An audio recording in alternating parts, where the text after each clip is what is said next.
Okay, I'd like to ask you both a question, and I'm going to give you 2 minutes for the question, and then you will each get a 1-minute response. And the question is, and we will start with Governor Abercrombie, what do you see as the differences between what you will bring to this job and what your opponent brings to this job? So Governor Abercrombie, you have 2 minutes, and you will get another opportunity.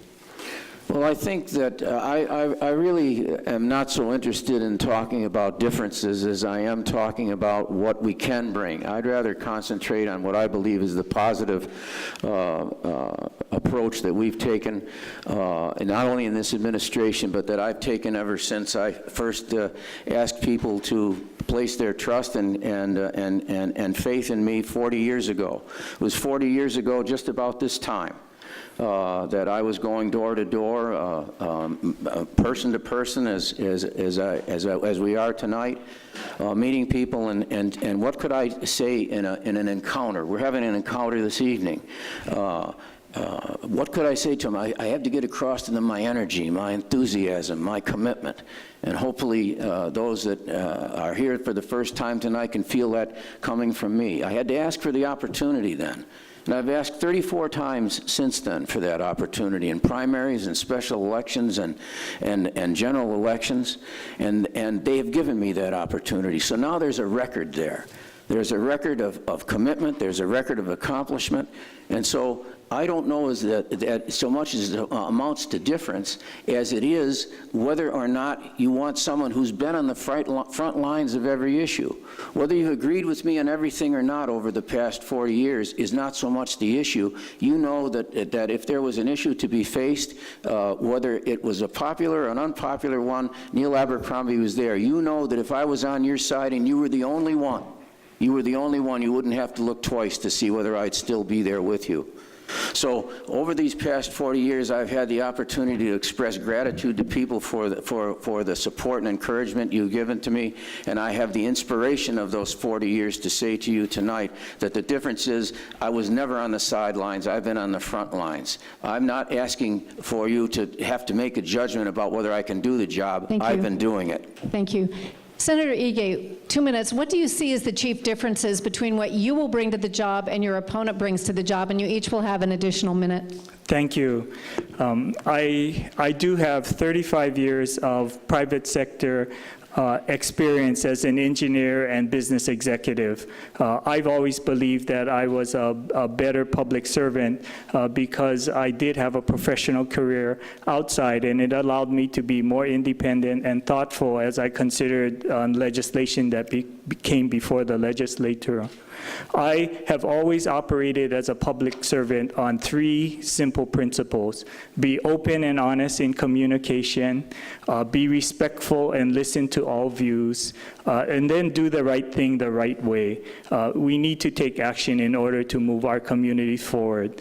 I have 29 years of legislative experience where I have demonstrated repeatedly the ability to bring diverse people together, to find common grounds, to find solutions that move our community forward. I have accomplished a lot in every single responsibility that I've had. I passed the most comprehensive restructuring in public schools. I gave autonomy, fiscal and other autonomy to University of Hawaii. I wrote the laws dealing with venture capital and creating private equity industry in the state of Hawaii.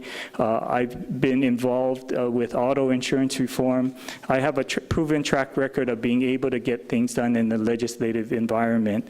I can bring that experience to the executive because I understand from the legislative perspective that many times the failure of the executive to implement legislative intent gets the public less benefit than originally intended.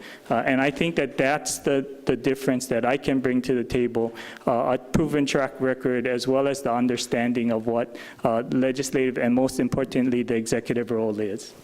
Governor Abercrombie, would you like 1 minute to, it's sort of hard to respond. Neither one of you really talked about differences, but Governor Abercrombie, you have an additional minute, if you wish it. Before we go to closing statements, although both of you made just lovely closing statements, but 1 minute. Thank you very much. The question in the end, dear friends, is a question of leadership.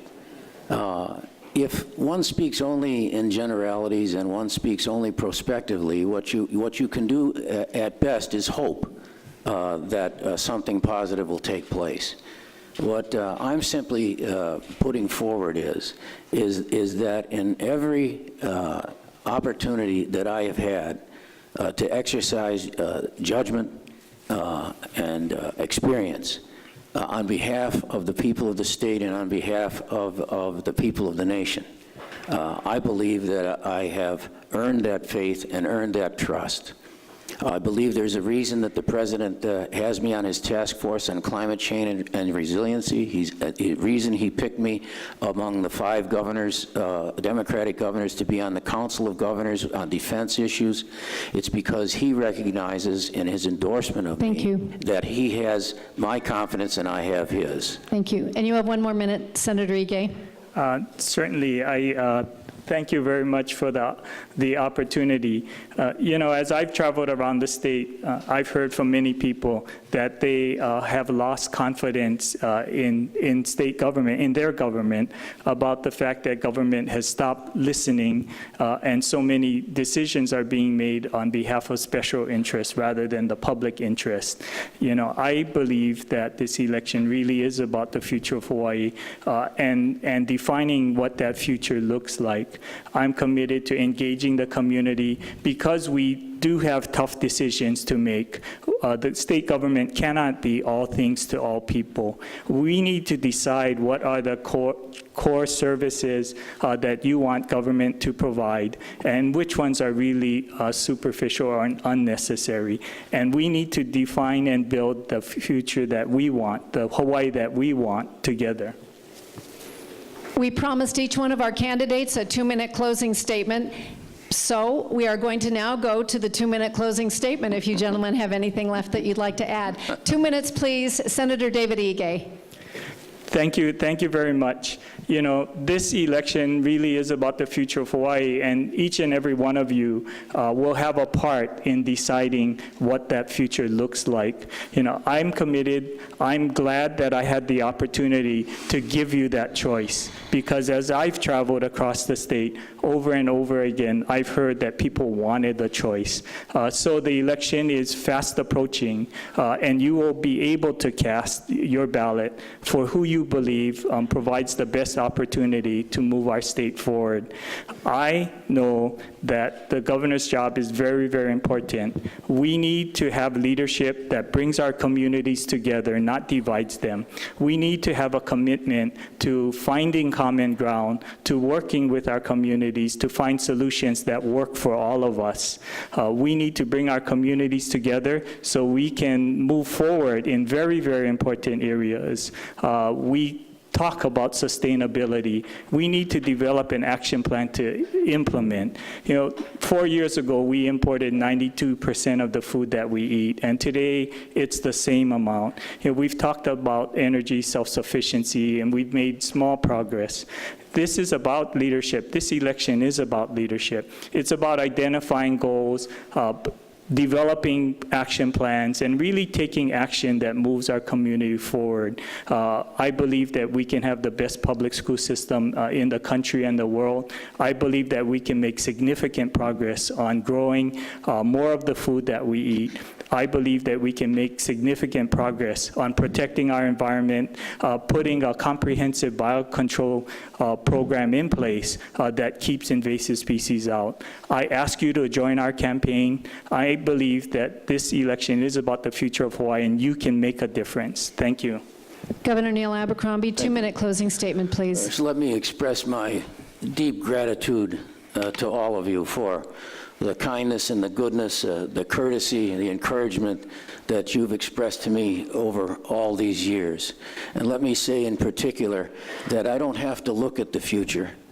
The future is here, right here on the Big Island. When I see those little kids at Keau School saying to me, "Would you like to help me with my parallelogram?" And I'm saying, you're doing just fine, dear. You keep on going. I don't have to think about convening a group or taking a look. We're actually working with those children today. When some people talk about growing food, I'm thinking of Mike and Trish Hodgson right now in the Veterans to Farmers program, and I'm eating the tomatoes that they are growing right here on this big island. When we talk about lowering the energy costs, I don't have to go further than to go down to Parker Ranch and to meet the people down there with Dutch and everybody else and say, we're going to have a microgrid here. We're not waiting for something to take place in the future, a task force to be convened. We're doing it now. That's the difference, I think, that this island is making. That's the difference that this administration is making for you folks here on this island. We're partners with you. I've been partners with you for 40 years. I want to be partners with you today. You can count on me to be partners with you tomorrow. Aloha and mahalo. Thank you. And before we formally thank our candidates for being here, let me just say a big mahalo to our sponsors and volunteers. Thank you so much. No, not yet, not yet. Before we say thank you, we'll do it all at once. Thank you especially to the timers. The job that they have is very challenging. Bill Sanborn and Sherm Warner. Thank you so much to our professional sound team headed by Paul Buckley, because that is critical. Thank you to the audience for being a terrific audience and showing the respect for our candidates that we know you have. And remember, keep on looking for opportunities to see our candidates. Be sure to vote. And if you want to see these particular candidates again, they will again face each other on this island Tuesday morning at King Kamehameha's Kona Beach Hotel in a forum sponsored by AARP that they say will focus on senior issues. And it's actually at 9:30 they're doing voter education. At 10:30 they're doing the debate with these two. And then Tuesday evening, the 29th, at Kealakekee High School, Kona Kohala Chamber is sponsoring a forum that will include lieutenant governor candidates at 5:30, and at 6:30, these two gentlemen again. Thank you so much to everybody. Any of you who wish to stay and help the volunteers straighten up, that's great. But Penny says one thing. Lots of food. Be sure, as sandwiches, be sure as you leave, you must have a sandwich. That is a rule from Penny Vredenberg.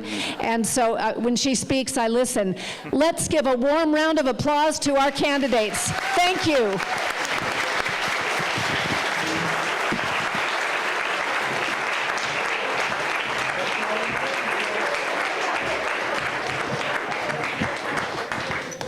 Thank you all. I hope to see as many of you as possible at the next meeting of the Community Association, which is on August 7th.